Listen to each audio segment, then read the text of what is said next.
listen to reason? Will you open your eyes?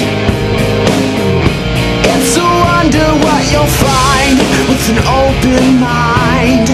He may be I tell you what we'll do. We'll just go ahead and let's just start taking calls. Throw it open?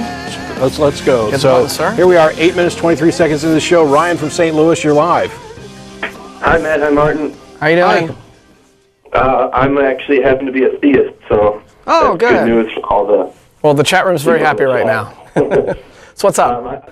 There's one thing I have a disagreement with. Are you familiar with the God hypothesis by Richard Dawkins?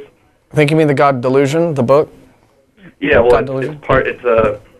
it's like a chapter of the book where he asserts that the existence of God should be treated as any other scientific hypothesis should be treated. Yes. Yeah, well, we're familiar with that, yeah. Okay. Well, I disagree with that. I think I was basically wondering what your guys' take was on that, because I think He's right. I think he's right, yeah. natural being. He's right. Here's the reason for that, and it's something that Tracy's covered quite a bit, and better than probably any of the rest of us. And that is, it depends on your definition of a God. If your God is something that does not in any way affect reality, then okay, there's no way to test for it. There's no way to verify it at all.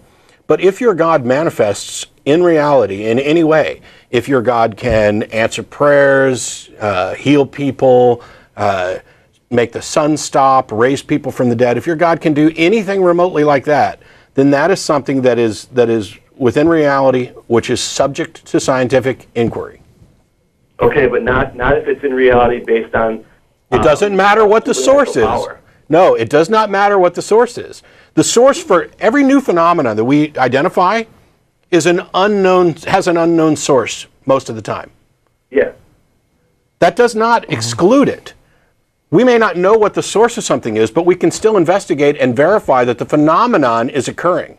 Now, Okay, it may be the case that you cannot get from this happened to therefore it was caused by something supernatural. In that aspect, you're correct. You can't verify the existence of the supernatural. What you can do is verify the existence of the prevalence of the phenomena and the reliability of it. And it's been tested. The various claims about prayer and whatnot have been tested scientifically. Oh, sure. Okay. But that just proves that particular prayer, did not elicit that particular result or whatever. That basically, think of it towards a supernatural being. He could, like an omnipotent being, he could make it so that his discovery would be impossible. Sure. But still could interact with the real world. No. Yeah. See, right there, that's sort of contradictory. It's part of the whole notion of omnipotence is internally contradictory. It contradicts itself. We don't have to go all the way down.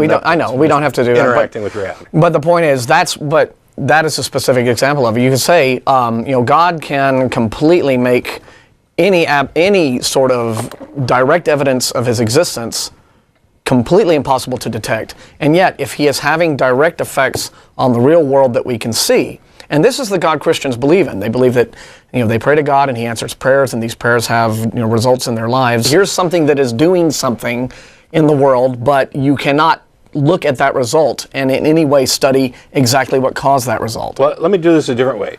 What could God do that we could not test for?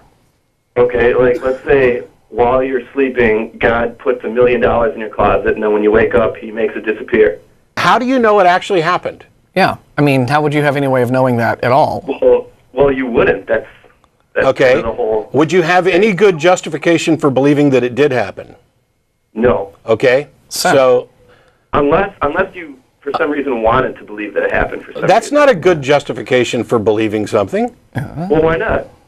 Okay. Well, it's not especially rational, that's all. It's not always a good justification for believing something, but it could be. No, it's never. And what circumstance? Simply desiring something is Only never. Only a Sith deals in absolutes. Sorry? Only a Sith deals in absolutes. Only a what?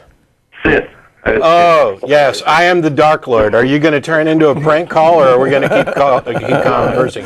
Nah. Okay. The thing is, I'm sorry to tell you that there are, in fact, absolutes, 3 logical ones, but I'm not going into the tag thing right now. I asked if you had any justification for believing it, and you admitted rightly that you don't. And then you said that unless you wanted to believe it. Well, okay, there are all kinds of things that somebody may want to believe. I couldn't give a rat's ass. What I care about is what is true and what is demonstrably true.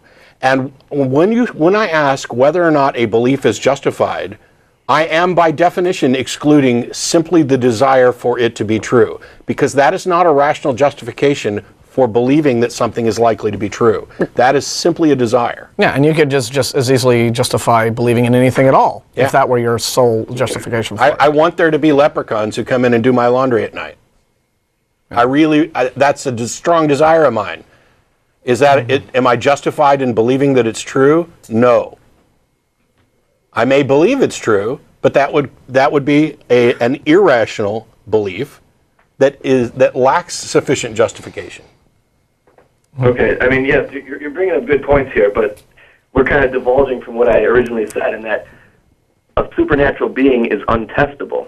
You can't use the laws of science.